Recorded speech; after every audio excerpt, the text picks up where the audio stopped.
साल 2019 अपने इख्तिताम पर था। जिंदगी अपने खूबसूरत अंदाज में रवां दवां थी। कुछ लोग क्रिसमस की तैयारियों में मसरूफ थे और कुछ लोग सर्दी की छुट्टियों के लिए घूमने का सामान कर रहे थे। होली ने भी फजा में रंग घोल रखे थे। बच्चे अभी अभी अपने मिड टर्म इम्तिहानात से फारिग हुए थे। किसी के घर शादी की तैयारियां चल रही थीं, तो कहीं छतों पे बारबेक्यू पार्टीज हो रही थीं। गरज ये कि जिंदगी हस्बे मामूल अपने उतार चढ़ाव के साथ चल रही थी। अल्लाहु अकबर, अल्लाहु अकबर।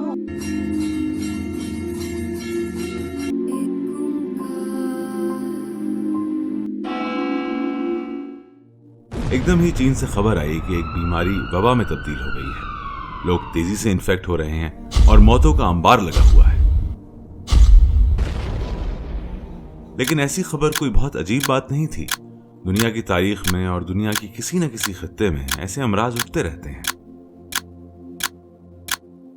अजीब ये था कि जब यही मरज दुनिया के दीगर इलाकों तक पहुंचा तो उसकी संजीदगी और उसकी दहशत का एहसास होने लगा।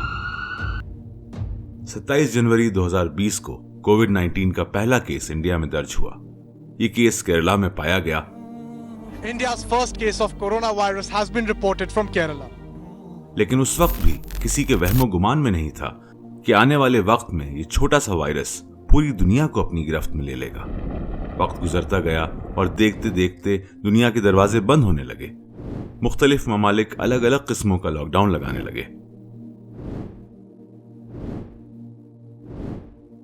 22 मार्च 2020 को हमारे प्राइम मिनिस्टर ने भी लोगों की हिफाजत के लिए पूरे मुल्क में मुकम्मल लॉकडाउन का ऐलान कर दिया और हर जगह अफरा तफरी मच गई। लोग अपनी जरूरियात का सामान करने में जुट गए। स्कूल कॉलेज बंद कर दिए गए, ऑफिसेज पे भी ताले लग गए। लोगों से अपने घरों तक महदूद रहने को कहा गया। एक बड़ी मुश्किल ये भी पेश आई कि जो मजदूर अपने आबाई वतनों से दूर अपनी रोजी की खातिर बड़े शहरों में काम करने आए हुए थे, उनका वापस लौटना दुश्वार हो गया। अक्सर लोगों का रोजगार खत्म हो गया। 2020 का बेशतर हिस्सा लॉकडाउन की नजर हो गया। बहुत धीरे धीरे मरीजों की तादाद में कमी हुई। इस सब के बावजूद कोरोना वायरस को मुकम्मल शिकस्त नहीं हुई। बहुत लोगों ने अपने अजीजों को खो दिया। आखिरकार जिंदगी अपनी पटरी पर वापस आना शुरू हुई। कामकाज वापस शुरू हो गया। ऐसा लगता था कि यह पहाड़ सर हो गया, लेकिन यह आंधी अभी टली नहीं थी।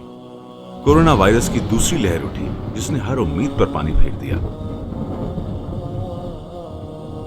अप्रैल 2021 में हॉस्पिटल्स के मनाजिर दिल दहलाने वाले थे।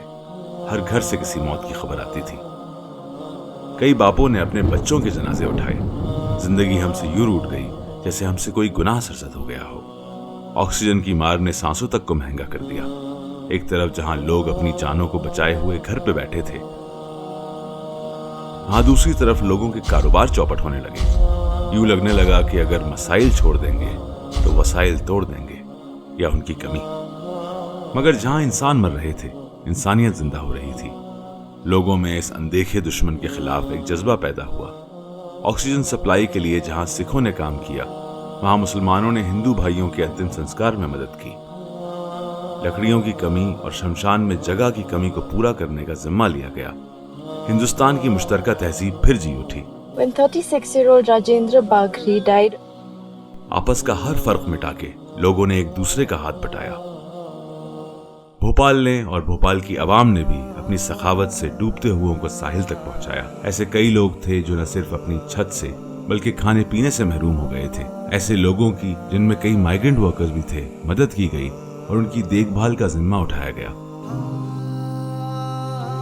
कहीं कहीं तो पूरी फैमिलीज और बच्चों को अडॉप्ट भी किया गया। एक बड़ी मुश्किल तब पेश आई जब माइग्रेंट वर्कर्स को उनके घर पहुंचाना था। कुछ वर्कर्स के पास चप्पलें तक नहीं थी और गर्मी में छाले होने का अंदेशा था। ऐसे में लोगों ने एक हल निकाला और घरों से चप्पलें इकट्ठा करके माइग्रेंट वर्कर्स तक पहुंचाई। माइग्रेंट वर्कर्स को घर पहुंचाना और उनके सफर के दौरान खाने पीने का इंतजाम करना भी एक बड़ा चैलेंज था। इस चैलेंज को भी मुसलमान भाइयों ने बखूबी पूरा किया और वर्कर्स को अपने अपने सूबों तक सही सलामत पहुंचाया। शहर के हर इलाके में खाने की जरूरत पर सबसे पहले तवज्जो दी गई। रमजान के महीने में भी फूड पैकेट्स बनाकर पहुंचाए गए। शहर के मुख्तलिफ इलाकों में माली हालात इतने खराब हो चुके थे कि कई लोग राशन से खाना भी नहीं बना सकते थे। ऐसी जगहों पर लोकल किचन्स बनाए गए जहां से लोगों को खाना बनाकर पहुंचाया गया। कई इलाकों में जहां बेवा औरतें, यतीम बच्चे और बेसहारा लोग थे, उनको राशन मुहैया करवाया गया। खाना बनने और राशन बंटने का ये सिलसिला एक दिन नहीं, एक महीने नहीं, बल्कि तब तक चला जब तक लॉकडाउन का असर कम नहीं हो गया। भोपाल शहर के कई हिस्सों में ऐसे मामलात भी देखे गए कि लोगों के पास अनाज तो था, मगर उसको आटा या बेसन बनाने के वसाइल नहीं थे। ऐसी जगहों पर कुछ अफराद ने चक्की ही खरीद ली और लोगों को मुफ्त में अनाज पीस के दिया। भोपाल की खवातीन ने भी इस कार्य खैर में अपना हाथ बटाया और इस्तिताअत के हिसाब से अपने घरों में जायद रोटियां बनाई। ये रोटियां फिर कुछ खुशदिल नौजवानों के जरिए बराए वक्त जरूरतमंदों तक पहुंचाई गईं। भोपाल में सिर्फ इंसानों को जिंदा नहीं समझा गया, बेजुबान जानवरों का भी खास ख्याल रखा गया। ऐसे वक्त में जहां हर शख्स कोरोना से जूझ रहा था, कुछ नेक दिल लोगों ने मछलियों को दाना डाला, गाय और भैंसों को चारा दिया और अलग अलग जानवरों को खाना खिलाया। कोरोना तेजी से फैल रहा था, जिसकी वजह से मरीजों की तादाद बढ़ती जा रही थी और इस मुश्किल दौर में भोपाल के हॉस्पिटल्स का अहम किरदार सामने आया। कई नए प्राइवेट हॉस्पिटल्स खोले गए और मुफ्त इलाज भी किया गया। महंगी सर्जरीज को सस्ता कर दिया गया। कुछ हॉस्पिटल्स में कम से कम कीमत पर ऑक्सीजन दी गई। हॉस्पिटल्स ने अपनी कैपेसिटी से ज्यादा बेड्स रखे, ज्यादा से ज्यादा ऑक्सीजन सिलेंडर्स और वेंटिलेटर्स का इंतजाम किया। जब प्लाज्मा ट्रीटमेंट का रास्ता खुला तो भोपाल के हॉस्पिटल्स ने न जात देखी न मजहब देखा, सबके लिए इलाज की राहें खोल दी। जो कोविड के मरीज सेहतियाब हो चुके थे, उन लोगों ने प्लाज्मा डोनेट करने में बढ़ चढ़कर हिस्सा लिया। कई मुसलमानों के प्लाज्मा से हिंदुओं की जानें बची और कई हिंदू भाइयों ने मुसलमानों की जान बचाई।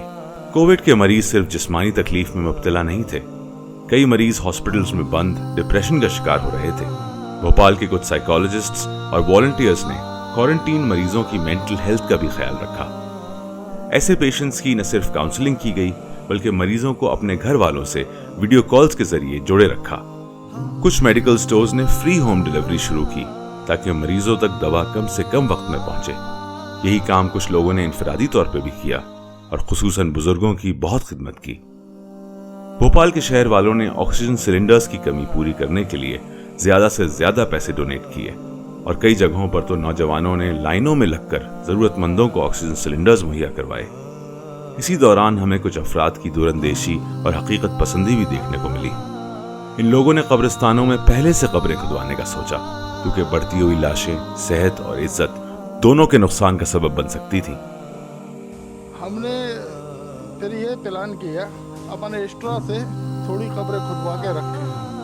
जो मैयत आए शरीयत के तौर से नमाज पढ़ाएं, उनको जल्दी से जल्दी दफन करवाएं। इस सब के बीच हम उन शहीदों को कैसे भूल सकते हैं जो खुद डूब गए और कश्तियां पार लगा गए। हम बात कर रहे हैं उन मुहाफिजों की जिन्होंने खुद की परवाह नहीं की और अपना सारा वक्त भोपाल की आवाम के नाम कर दिया। ऐसे में वो खुद अपनी जान गंवा बैठे, मगर जाने कितनों को जिंदगी का तोहफा दे गए। ये फरिश्ते भोपाल की तारीख में कोरोना वॉरियर्स के नाम से हमेशा याद रखे जाएंगे। दिल से जो बात निकलती है असर रखती है, पर नहीं ताकत परवाज मगर रखती है। भोपाल की तारीख अगर हम उठाकर देखें तो कई ऐसे मुख्तलिफ काम भोपाल रियासत में अंजाम दिए गए थे जिस पर आज इंसानियत नाज करती है। इंसान अपनी ज़िंदगी में कुछ काम ऐसे कर जाता है जिन पे आने वाली नस्लें न सिर्फ याद करती हैं बल्कि अपनी विरासत पर फ़ख्र करती हैं। तारीख की आँख धर्म, रंग, नस्ल, ज़ात, अमीरी गरीबी से परे देखती है। इकबाल का फ़लसफ़ा है, खुद ही इंसान की सलाहियत और गैरत की असल पहचान है। खुद ही वो जौहर बाकमाल है जो लासवाल, क्योंकि औकाबी रूह जब बेदार होती है जवानों में, नज़र आती है उनको अपनी मंजिल आसमानों में। आज कोविड की वबा जब इंसानियत को अपने घुटनों पर ले आई थी, तब ज़रूरत थी इस अम्र की कोई उठे और नस्ल आदम और हव्वा को बचाए। याद रहे ये वो वक्त था जब लोगों को डर था कि घर से बाहर कदम यानी घर के अंदर कोरोना, और ऐसे में ये नौजवान बिगर अपनी जान की परवाह किए अपनी खिदमात को अंजाम देते रहे। भोपाल के नौजवानों की आंखों में हौसला और जज्बा था कुछ कर दिखाने का।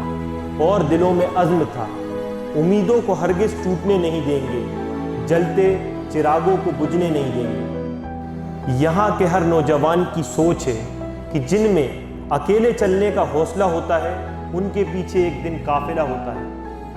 آج کی تاریخ میں بھوپال کے نوجوانوں کے پیچھے ایک قافلے کے مانند لوگ کھڑے ہوئے ہیں، کیونکہ ان سب کو ایک مقصد مل چکا ہے۔ آج ہزاروں لوگوں کی بھیڑ انسانیت کو ایک پیغام دیتی ہے کہ جذبہ اوروں سے جدا ہونے کا پھول صحرا میں کھلا سکتا ہے، اور اسی جذبے کے تحت خدمت کا کارواں رواں دواں ہے آج بھی۔ تو علامہ اقبال یہ کہنے پہ مجبور ہو گئے کہ خودی کو کر بلند اتنا کہ ہر تقدیر سے پہلے خدا بندے سے خود پوچھے بتا تیری رضا کیا ہے۔